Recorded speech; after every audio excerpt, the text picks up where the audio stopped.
Pai a laissé plus de 70 œuvres au cours d'une longue carrière de 6 décennies, la plus célèbre étant la pyramide du Louvre.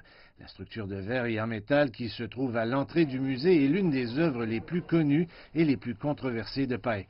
Cela a également renforcé son statut d'architecte de classe internationale. Pai est né dans une famille de banquiers à Guangzhou en 1917. Il a passé la plus grande partie de son enfance dans la ville-jardin de Suzhou en Chine, qui a donné plus tard à ses œuvres une touche de finesse orientale. Pai a étudié l'architecture au MIT et à Harvard de 1935 à 1939. Sa carrière a commencé tardivement à cause de l'éclatement de la Seconde Guerre mondiale, au cours de laquelle il a piloté dans la US Air Force pendant 3 ans. Après la guerre, il a d'abord testé ses compétences en matière de conception d'immeubles commerciaux et de logements. En 1964, le gouvernement américain a proposé à Pai un immeuble qui ferait finalement connaître son nom au monde, concepteur en chef de la bibliothèque et du musée présidentiel John F. Kennedy.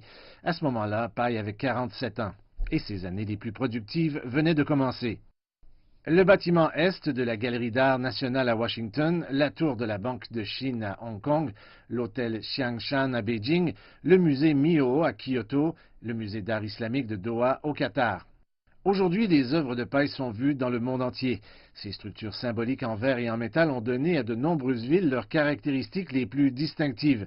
Le jeu magique de la lumière et de l'ombre qu'il a utilisé continue à émerveiller, et son dévouement de longue date pour l'architecture moderne a éveillé la passion chez des générations d'architectes.